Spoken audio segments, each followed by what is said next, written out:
ಏನ್ ಶಿಷ್ಯ ಎಕ್ಸಾಮ್ ಇತ್ತಂತೆ ಏನಾಯ್ತು? ಅಯ್ಯೋ ಏನ್ ಕೇಳ್ತ್ಯಾ 30 ನಿಮಿಷ ಓದಿ ಹೋಗ್ 3 ಅವರ್ ಎಕ್ಸಾಮ್ ಬರ್ಬಿಟ್ಟು ಬಂದಿದೀನಿ.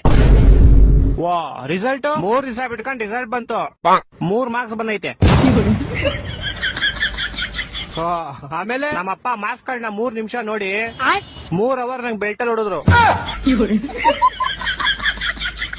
ನಿಂಗ್ ಲೈಫ್ ಅಲ್ಲಿ 3 ಅನ್ನೋದು ತುಂಬಾ ಆಗ್ಬರುತ್ತೆ ಅನ್ಸುತ್ತೆ. ಸಾಮಾನು ನಂಗ್ ಲೈಫ್ ಅಲ್ಲಿ ಏನೇನ್ ಕೆಟ್ಟದೈತೋ ಎಲ್ಲ ಹೋಗ್ಲಿ ಅಂತ 3 ನಿಂಬೆಹಣ್ಣು ತಗೊಂಡು ನಂಗ್ 3 ಸಲ ದೃಷ್ಟಿ ತಕೊಂಡು ರೋಡ್ಗೆ ಎಷ್ಟೇ ಅಪ್ಪ.